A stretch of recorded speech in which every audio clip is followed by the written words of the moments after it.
Good evening, everyone, and thank you for joining today's TFIC Investor Webinar. My name is Jimmy Lederer, Vice President of Trinity Financing Investments Corporation. Tonight, we shine a spotlight on Highland Copper, traded on the TSXV under the ticker HI.V and on the OTCQB under the ticker HDRSF. Highland Copper is a Canadian junior developer with high-grade copper assets in Michigan. We are honored to be joined today by Barry O'Shea, CEO of Highland Copper. To keep our time on track, please save your questions until the end. After Barry's presentation, I will open the floor for questions. If you're on Zoom, please raise your hand using the bottom toolbar. There should be a button there, or you can type in chat and I will read the question for you. We will also be reading questions submitted via the registration form prior to the webinar. If you're dialing in, you can also press 9 to raise your hand and you will be unmuted. When called on, as I said, your mic will be unmuted. We'll try to address as many questions as possible. If yours isn't reached, feel free to follow up with us afterward and we'll connect you with management. Barry, I'm sure, is happy to answer any questions. I'll just read the quick disclaimer. This presentation may contain forward-looking statements under applicable securities laws. These are based on current assumptions and involve risks and uncertainties that could cause actual outcomes to differ materially. Such statements may cover Highland's strategy, project development and permitting timelines, financing plans, market conditions, and more. They are not guarantees of future results. We strongly advise all participants to perform their own due diligence and consult professional advisors before making investment decisions. With that, I'd like to hand it over to Barry and Highland. Welcome. Take it from here. Thank you. Jimmy, thanks very much for hosting us. Really appreciate you putting this together. And for everyone who's attending the call, I thank you particularly because it's 7:30 in the evening and I know your time is precious. We will try and make it useful tonight. I hope that we're going to demonstrate for you there's a really nice investment opportunity here. You know, really timely investment from a copper perspective and specifically a US domestic production perspective. And I'll walk you through some of those macro elements. But as a starting point, let me just introduce myself. I'm Barry O'Shea. I've spent a good long time in the mining industry across a number of companies. Most recently, I was the chief financial officer of a company called Fiore Gold. We had 2 domestic US gold projects, mines in Nevada that we bought out of bankruptcy, and about 3 or 4 years later, after running back into operation, sold them at a really nice return to Calibre Mining, another Canadian mining company. So a really nice cycle. Sitting with this company here, it's 2 domestic US copper assets, some similarities, and just a really nice opportunity to run this development to operation cycle where you really see nice value generation. To believe that we'll be able to bring our projects into production is to have believability in our team. And I brought 2 of our members along. I'd like to introduce them. Highland will actually be co-presenting with me, so you get a good sense of the technical elements of the projects. But first, I'll ask Sybil Sung to introduce herself. She's our CFO. Hi, everyone. My name is Sybil Sung. I'm CFO of Highland Copper. I've been in the junior mining sector for about 20 years now. Again, worked on several different projects in South America and also in Europe. And my background has been involved in advancing projects from exploration to pre-feasibility studies and to feasibility studies, and then into development. I'm happy to be here tonight and happy to answer any of your questions that you may have. And I'll also introduce our project director, Highland Van Dyke. I hired him about 9 months ago. You know, we're just coming to that point. We're moving from a company that's sitting at a study level to a company that's moving to being a tangible builder and operator of mines. Certainly need people like Highland, and I'll allow him to introduce himself. Yeah, good evening, everybody. Highland Van Dyke. It's truly great to be part of this team. I joined Highland, as Barry said, in September. I'm actually originally from South Africa. I'm a chemical engineer by trade, but I've been in the mining business for 30 plus years of my life, most of that time involved in executing projects. So not just studies, actually taking a project from concept all the way through to execution. I've done 6 concentrators, several open cast mines, 4 tailings dams, Yeah, came across the United States about 6 years ago, and joined Barry's team in September. So it's been really good to be part of the team and seeing the momentum picking up on the project. Thanks, Highland. Appreciate you introducing yourself. And now I'll step into our presentation. And Vina, maybe you can confirm for me we're all up and running here. Yeah, Very all good. So, what you can see on the opening slide here, this statement tells you a lot. A fully permitted U.S. domestic copper story. And they are rare. When you take a look at the list truly of available copper investments, to begin with, there are considerably fewer, for instance, than if you look in the gold mining industry. If you really hone in on a list of projects that are permitted and ready to be built, the list becomes very small, specifically when you're looking at a tier 1 jurisdiction like the US. And I think all of you will probably know that there's a really strong macro story playing out in the US at the moment. And so maybe I'm going to deal with some of that as a starting point to help you understand a little bit about copper, and more so a little bit about the story in the US.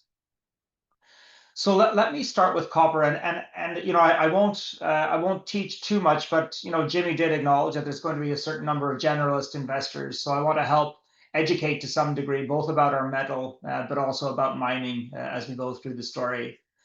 But there's been, if you look globally, there's a very large supply-demand imbalance from a copper perspective. And interestingly, if you hone in specifically on the US, it gets even more pronounced. There's a pretty dramatic supply-demand imbalance. And candidly, it's only growing. And what that means is in the US, there are very few copper developers that have actually made major investments over the last 5 to 10 years, meaning supply is starting to slow down, whereas demand is only increasing related to electric vehicles, defense applications, artificial intelligence when you think about data centers. So there's this whole host of kind of burgeoning demand without appropriate supply. And if you think historically, obviously, the US could work with imports for a whole host of critical minerals and critical metals. But I think you will also know that the world has changed from a geopolitical perspective, and simply drawing in imports is no longer can be taken for granted.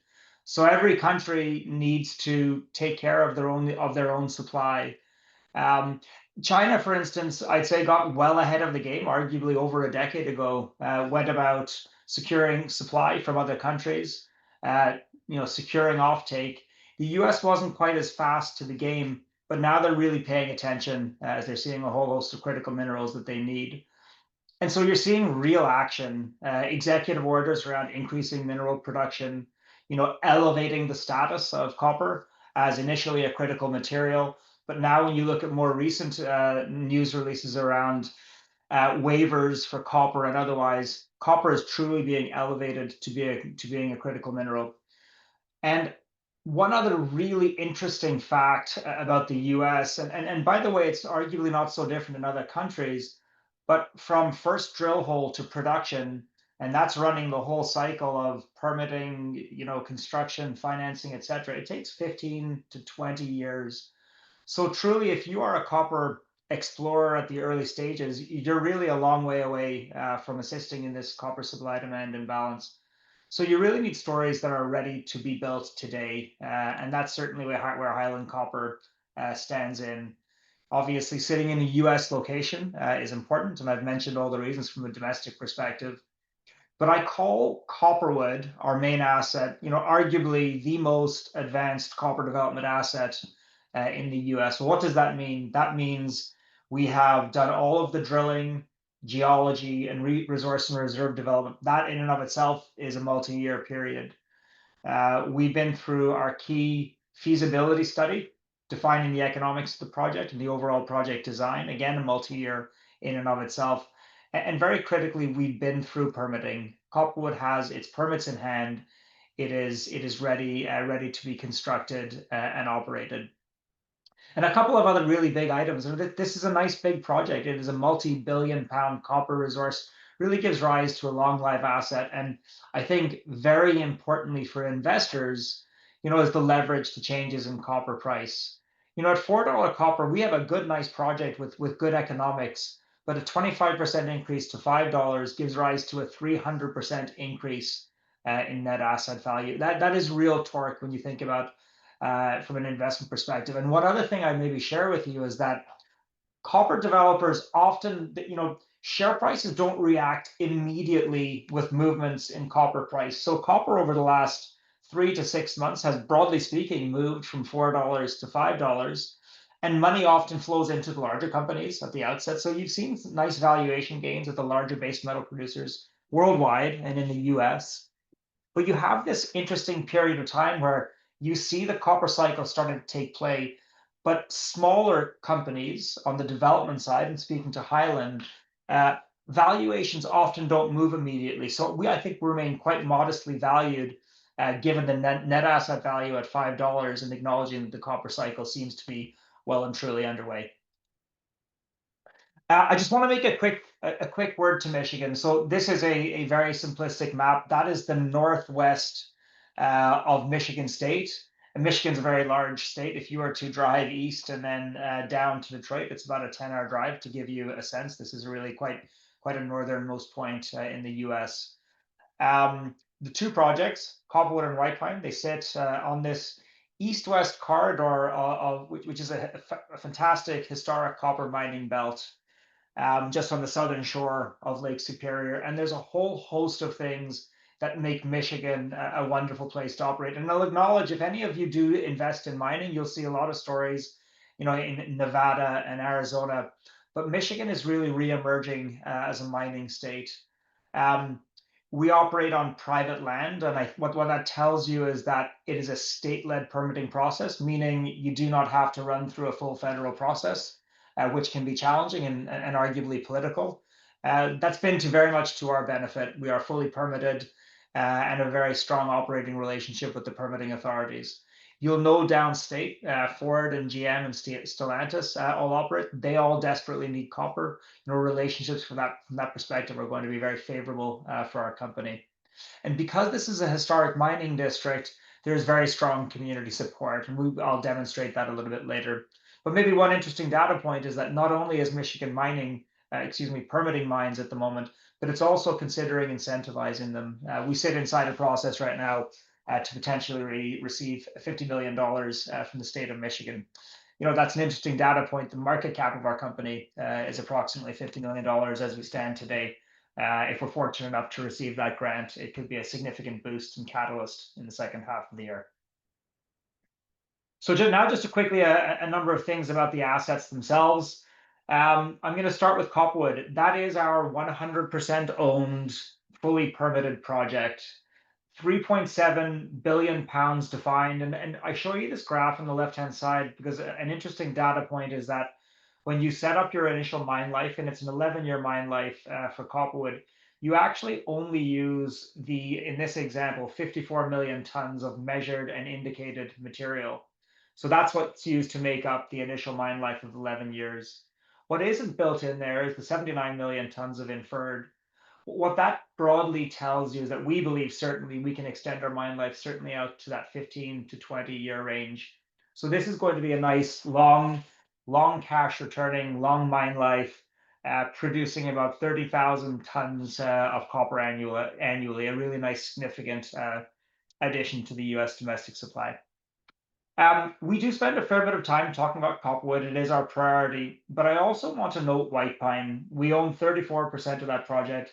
We have a very strong operating partner through a JV called Kinterra. They're very well capitalized, and they've been very capable at advancing that project broadly on our behalf, and we should see the benefit of that in our 34% stake. It's a bigger project again.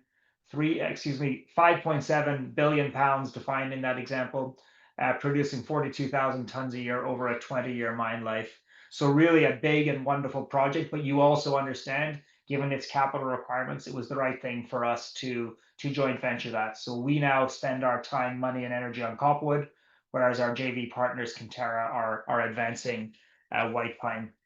There is significance to these two assets being together. You saw on the map, they're very close to each other. So whether it's us reconsolidating this or a larger company consolidating the two projects, there's incredible value to be generated building out this broader region in Michigan, and we certainly look to take part in that. This slide shows you some of the high-level economics. And I think, I'm going to point you back to what I think is the most relevant factor for investors. Just showing you the actual numbers there. At a $4 copper price, the price at which we did our feasibility study, it is a good project. It has 168 million NPV and an 18% IR. That is good. But as I mentioned, when you move to a $5 copper price, that NPV triples to 507 million. A really strong asset value, particularly when you think against the context of our current market cap of $50 million. And on the right-hand side, I think this again is a really key point. And as I mentioned, White Pine is a larger asset again than Copperwood. So if you look at $5, just our 34% from a value perspective is 525 million. So, put together, there's a really strong target of about $1 billion of asset value. And what that tells you is as we move through the cycle, us executing on Copperwood and our partners Kinterra executing on White Pine, we will look to accrete to those values. Certainly, from our, I would say modest base of $50 million market capitalization today. So we're very excited to move through that value chain. I mentioned to you at the outset, moving through that valuation chain, meaning moving from being an early stage developer to construction of mine into actually operating, the point at which you begin to enjoy those cash flow multiples and really see the torque from a share price perspective. There needs to be credibility in our team that we can execute and build both through design as well as early site work and into development. So to that end, I'm going to pass over to Vinded now to just help you understand what we're doing to prepare this project to be a viable construction project with a goal to make a construction decision in 2026. Yeah, thank you, Barry. Happy to share just some of the work done last year, the work done this year, and where we're going with that work stream. So let's start with last year. Last year was all about setting the stage for the development. We decided to pull the trigger on some of our initial site work, and I'll show you some further photographs a little bit later on. And the whole idea was from a permitting perspective that we comply with all our permitting conditions and get behind us the impacts on the streams and the wetlands. That approach allowed us, obviously, this is people doing this work, allowed us getting the unions involved. So we have a letter of intent signed with the unions, and we built our team out. So I joined the team, and before me, Mike was there, my site manager, and our environmental director, Andrea Martin. So 2024 allowed us to start getting real. We broke ground. Where are we in that? The bottom photo on this is the biggest piece of work done to date on site is what's called the stream diversion. There's some quite a lot of streams running south-north through the property. I need to cut them off and pick them up and redirect them so that I actually have an area where I can construct, which we did. We also turned some of the wetlands into uplands. So that beautiful green grass that you see in that bottom photo is actually wetlands that was turned into uplands. And then the offset is we actually created new wetlands on site, and that's that top photograph. That work has just been completed. We planted on site just over 20,000 trees in the wetlands as well as in the stream diversions. There's some minor work on a couple of timber bridges that we're doing this year. We are also doing an offsite project where we, as part of our stream credits, are replacing a bridge. And yeah, we're establishing that wetland conservation area. So in summary, the site is ready. The site is there. We've broken ground. This is no longer a pristine greenfield site. In parallel to this, we started two pieces of work. The one is on our detail engineering process, and the other is on some additional metallurgical test work. And I just want to give you a little bit of color on the work that we're doing and why we're doing it. The detail engineering process started in January. We awarded the EPCM contract to DRA to do the mine and process plant. It used to be 2 packages. We combined them, which is great. That was followed by the overall water management package. That piece was awarded to Foth Engineering. And the last piece of work is the tailings dam disposal facility. That design, detailed design, and that was awarded to Tetra Tech in May. We follow a very phased, very disciplined approach here. The reason for that is that we want to fix design criteria up front before we go into the detailed design. Then once we go into the detailed design, be able to defend the project. And then we just do the last section of the design. So this first phase is all about a historical data review, where we need to finalize design criteria. We are doing some trade-off studies. And for that, DRA is complete on their data review. And within the next couple of weeks, we'll have the major trade-off studies basically wrapped up. On the water management, they've done their historical data review, and they're already putting pegs in the ground on climatic design criteria, and they're starting to update the water balance for us. And on the tailings disposal facility, as we speak, they've wrapped up their historical data review. They're also reviewing all the geotechnical information. This is a major structure that gets constructed. And where the mine, the process plant, and the water management, we're going to engineer to about a 40% complete. The tailings dam, we're actually engineering to an 85% complete. We've got a tailings permit from, it's called the dam safety permit. But part of that permit conditions, we have to submit the final design to the permitting authorities for sign-off and ratification. And we want to get that behind us so that we don't have something unplanned jumping onto the critical path. So engineering is progressing well. It's good to see the teams focusing on that. In parallel to that, we decided to pull the trigger on a 5th metallurgical testing program. The project had 4. They'd done a really good quality of work. But the one piece that was always missing is testing what's called ultrafine flotation technology. This ore that we recover here is chalcocite, and it is really, really fine.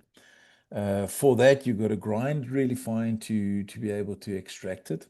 And once you grind that fine, this flotation technology, when it gets too fine, it starts struggling. You can have some recovery, which the project metallurgical test work has proven, but certainly there's upside available.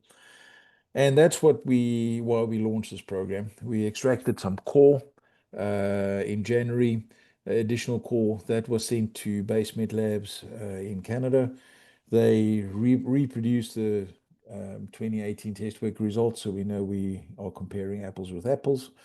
Now busy with the optimization program on that, and then, as a matter of fact, next week when I'm up there, we'll step into the first ultrafine flotation test work.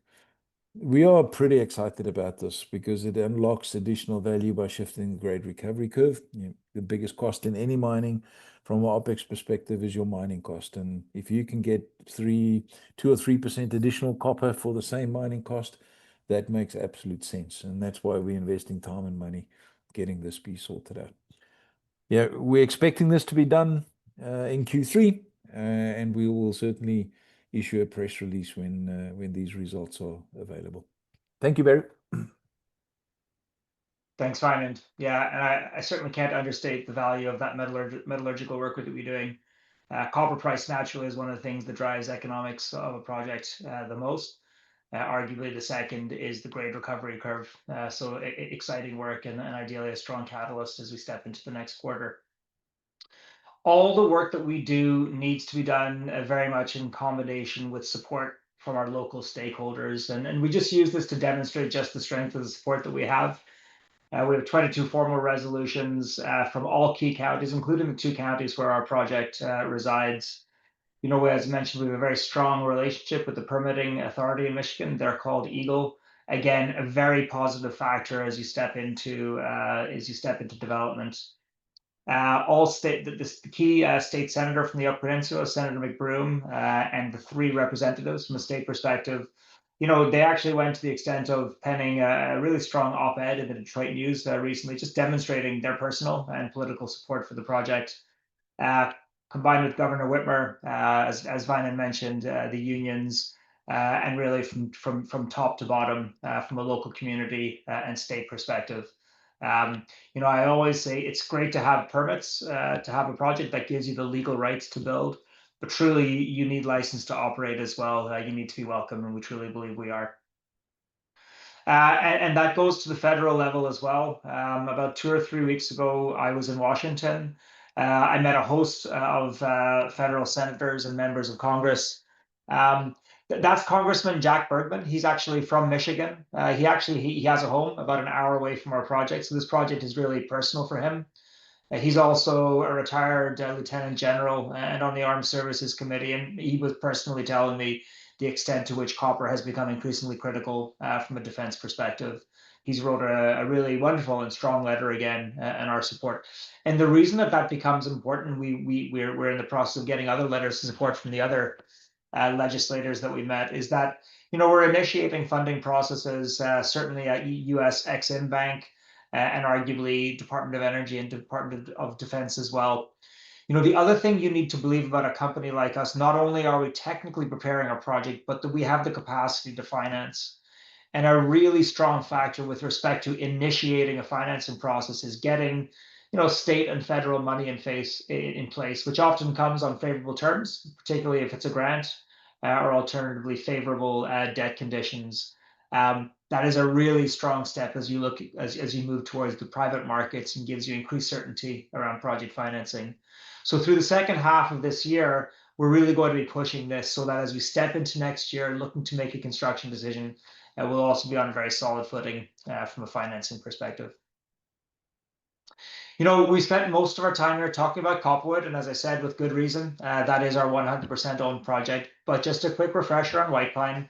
That's the project that's about 1 hour down the road. We own 34% of White Pine alongside our joint venture partner. And we sold to that joint venture partner because they're well capitalized, and we knew that they would be able to put energy and capital into this project while we were focused on Copperwood. And over the last 18 months, they've really done that.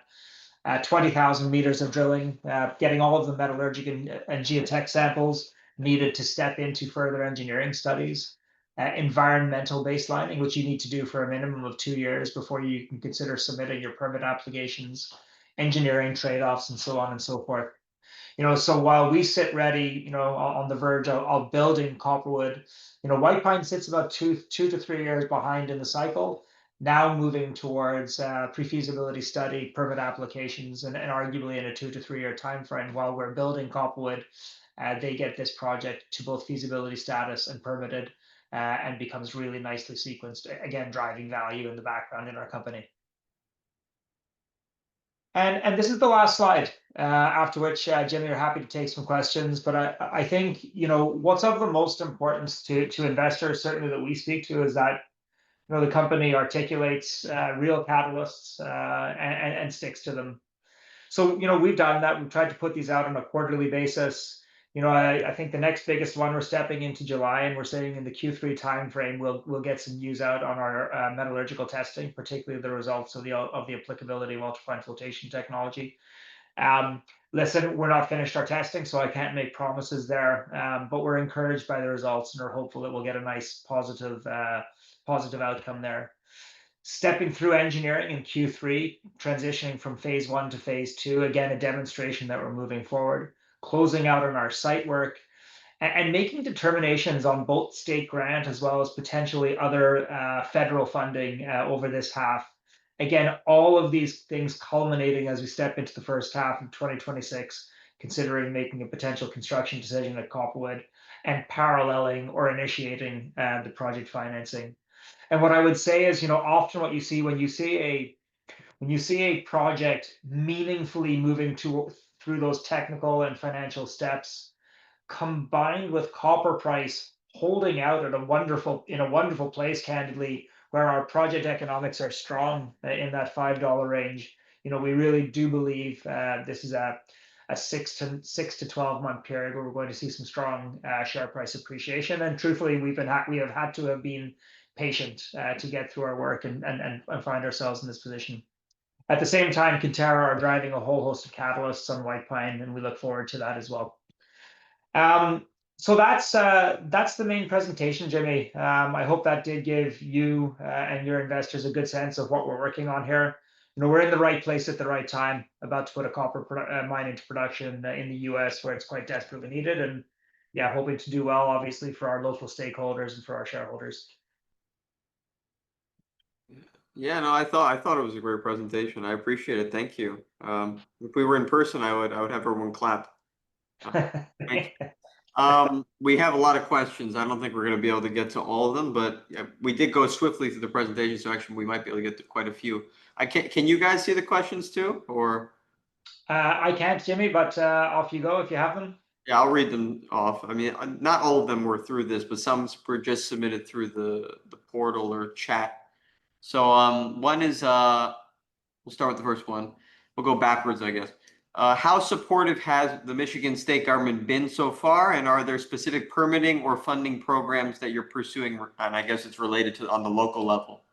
Yeah. So yeah, speaking of Michigan State, we have supporters from Governor Whitmer down to the local state senators and members of Congress in our region. Permitting is not an issue. Permitting is behind us, and I will tell you that is the single biggest risk any project has. So if you're considering investing in a mining company pre-permits, absolutely you can do that, but you need to have a good understanding that that project can get permitted. It's kind of a binary outcome. We have that permitting process behind us, to be very clear, so that is a risk well behind us. As I mentioned, the local communities are very much in support of this project. They're miners historically. They understand that mining can be done well, it can be done responsibly, and so the benefit that you get from the jobs that you bring to the region doesn't have to be offset by any environmental issues. Michigan's legislation is particularly strong and environmentally forward, and of course, we will be managing to it, and of course held to account by the state of Michigan. So I think we have very strong support. Now, when I talk about support, I also mentioned that there is some opposition. We're in the Upper Peninsula of Michigan. It's on the southern shore of Lake Superior. It is a beautiful region, and the people that live there and want to work there very much value the environment around them. So there are certain smaller groups, I guess I would characterize, that oppose the project. We listen to as respectfully as possible and provide positive information around our project's impact, both from an environmental perspective, but also from an economic perspective, and demonstrate the good balance that we can bring. The good fortune is that our project has been through the permitting process, so any public comment periods have been heard, and Michigan State has listened and ruled that we can build a mine in this region. I think that's very important. That's also very key for a lot of people who don't fully understand the process. But let's see. The next one would be we have one. Yeah, let's mix it up. We have one verbal. So let's see. Richard Joseph of Data Bridge Capital. You're unmuted. Hey, how's it going? Sorry about the background noise, a little loud where I am. My question for you is, what is the current cash position? What is your current cash position, and how much runway does it provide through development milestones?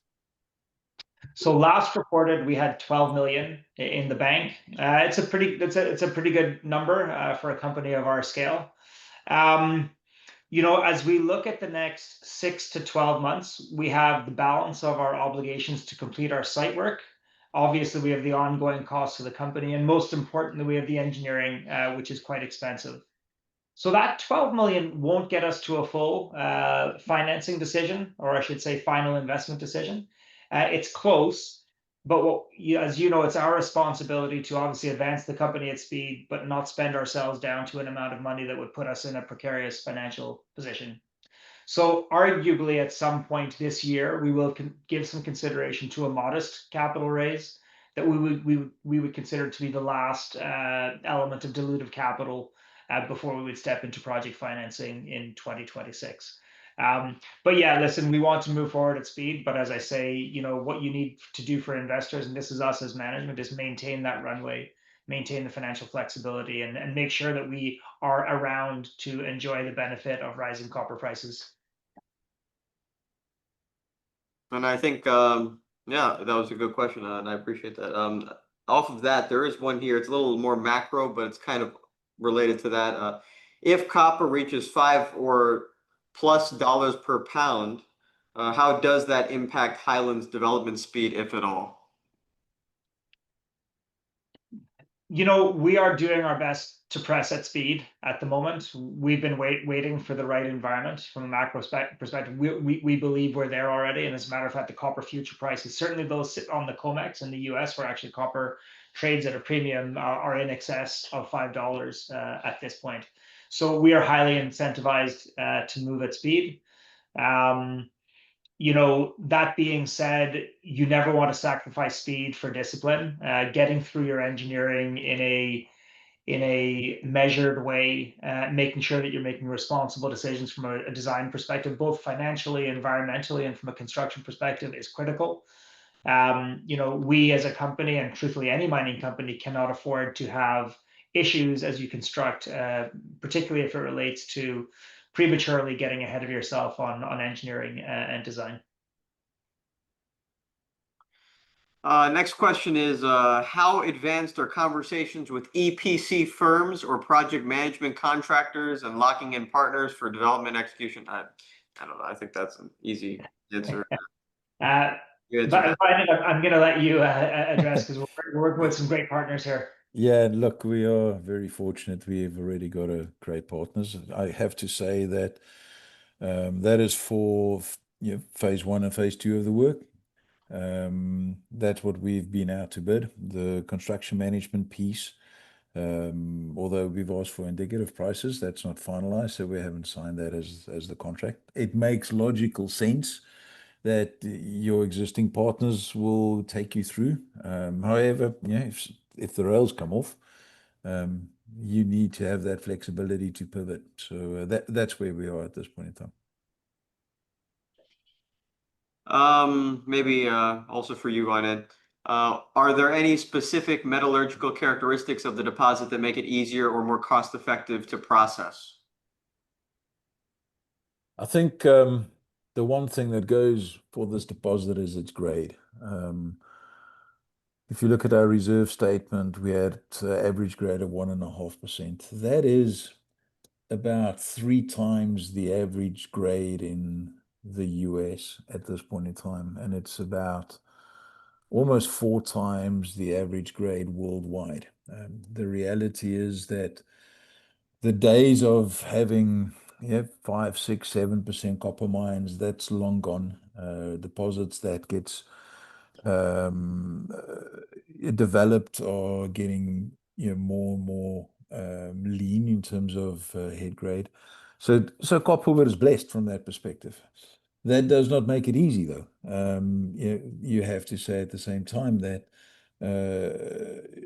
this is chalcocite. It's not a chalcopyrite or pyrite mineral, which makes it a little bit more difficult. The good news with that, though, is that you're not acid generating, and because you haven't got acid generating ore, that makes a lot of your closure obligations so much easier from a design perspective. So hope that helps. Yeah, that's very good. Are there any encumbrances on the property, royalties, streams, offtakes, taxes?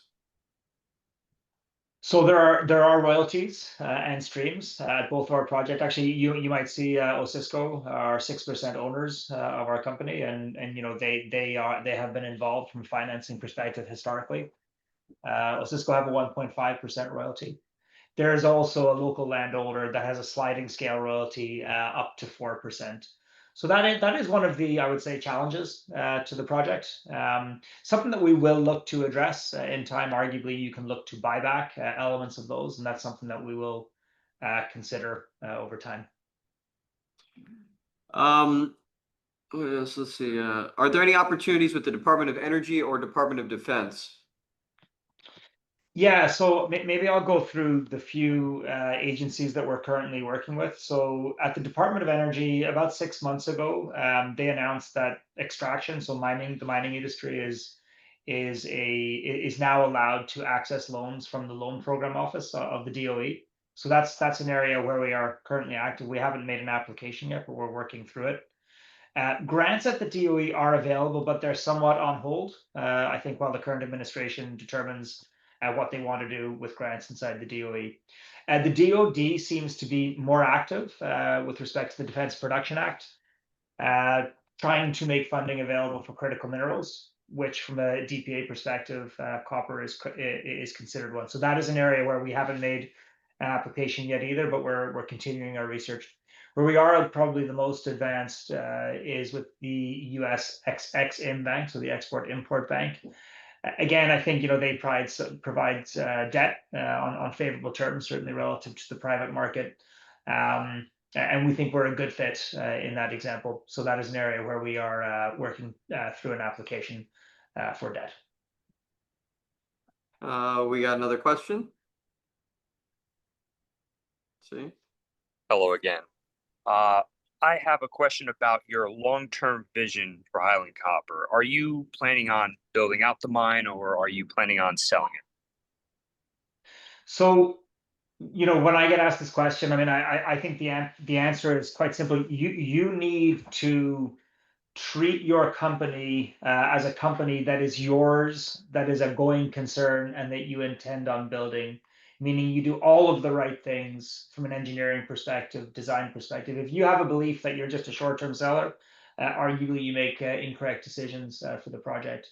So we're building our team and we're building our balance sheet in a manner that we will look to build this project. Now, that doesn't mean that a corporate transaction is out of play. If you do things well, if you de-risk your project and you're moving increasingly towards construction and production, naturally, and particularly with a US asset in the current environment, that brings attention.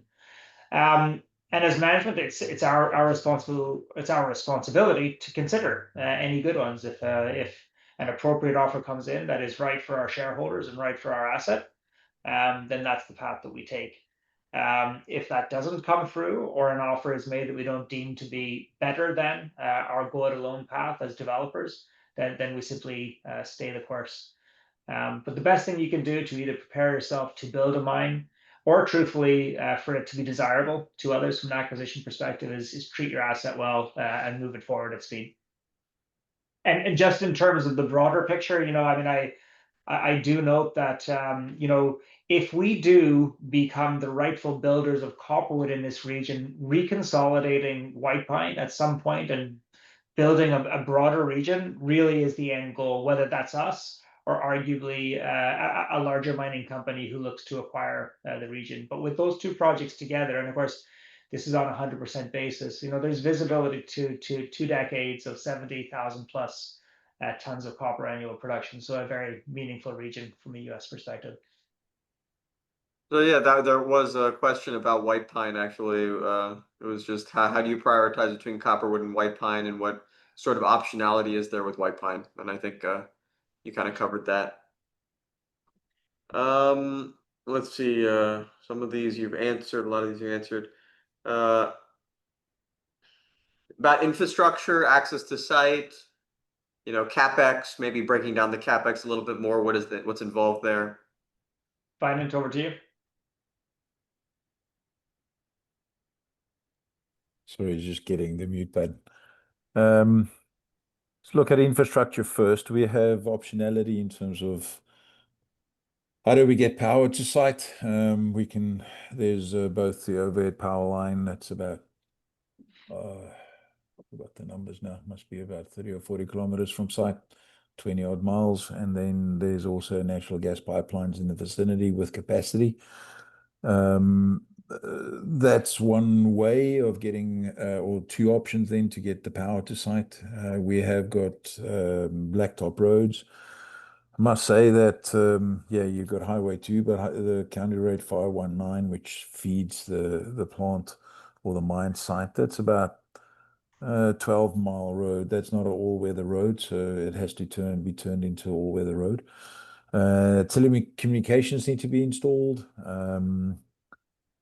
But yeah, fortunately, we have this grant that's been proposed by the state of Michigan that will definitely help us from that infrastructure perspective. Rough numbers, your total capex of the plant is the project's 391 million. That's after your pre-production capital. Roughly about 100 odd, call it 110 of that is for the plant. About 100 plus is on just your infrastructure. And then the rest is your mine and your tailings dams and the indirect costs. So hope that gives you a bit of an idea of how the capex is broken up. Yeah, we have quite a few more. I don't know if we should. Some of these are a little invasive, I'll be honest. Maybe just cover like the cap structure, largest shareholders, roughly high level. Yeah, of course. Yeah, and I do have a capital structure slide, and I realize I didn't bring it up, but it's relevant. I mean, when you're working through the development cycle, having long-term support of shareholders is critical. So top of our list is Orion Mine Finance. They own 28% of our company. Also a very relevant investor, because what you can understand is that they naturally are equity holders, and that's because at some point they'd like to have the ability to provide project financing, which is more, I would say, their core business. They've been an investor since 2017. I think that's a testament to their loyalty. They've always understood and seen the value in U.S. domestic copper production, which I think we're now, broadly, everyone is seeing it play out in the headlines. The other two major shareholders are Condir, that's a fund in Texas, and Greenstone, they're a natural resource fund based out of the UK. Each of those shareholders own 16% of the company. Yeah, I think some of these we'll let it sit. Yeah, this could be a good time to maybe just some closing remarks. I'll kick it back over to you guys for some closing remarks. But first, before that, I'll just say thank you everyone for coming and attending this presentation. It's an unbelievably interesting time in not only in the junior mining space, but in copper specifically. I mean, we were shareholders of a little known company called Adventus Mining. A year or so back, they got taken out by Silvercorp and became one of Silvercorp's first pieces of exposure, albeit in Ecuador. And this is in a much better jurisdiction. But it shows you that the consolidation's real. We are right now in a very ripe climate where even silver companies are looking for exposure to copper. So, and very similar development stage too. Anyway, I'll kick it back over to you for closing remarks, and yeah, thank you again. Yeah, listen, I'll just make a final few comments. Obviously, copper is a particularly relevant metal for so many reasons. Candidly, it's used in everything in life. It's needed across the board, and it's needed particularly in the US. And the US is identified not just for energy, but for defense applications. So you begin to see just how important it's becoming. So we do find ourselves at the right time in the right place. I mentioned it takes 15 to 20 years to build a mine in the US. We're arguably at that 15 to 16-year range. So much work behind us, and there's real value as you drive from a valuation perspective through from being an early stage developer to being a cash flowing producer. So again, finding ourselves in the right place at the right time, putting a team in place that is ready to execute. And really, we're looking forward to keep driving this story through the cycle. Of course, doing it respectfully to the communities in Michigan, and certainly from an environmental perspective. And we do all those things, I think we'll win both for the asset as well as our shareholders. And maybe I just close by saying, Jimmy, certainly thank you to you and to your investors. Thanks for spending a bit of time with us this evening. We are always open to individual conversations. If anybody wants to reach out to us, by all means, happy to provide greater detail anytime. Thank you. Yeah, I'll also say that very quickly. If anyone wants to reach out to the company, just shoot me an email. Everyone has my contact info, and we'll make that happen. Absolutely. And so Highland, you want to? Yep, all good from my side. Thank you, guys. Appreciate the time. yeah, certainly having a lot of fun on this project and looking forward as it steps on. And hopefully see you guys soon in New York again. Yeah, I want to yeah, keep you who up knows? too much. Thank you. Very good. Thank you. Bye Thank now. you. Bye. All right. Now, thank you all.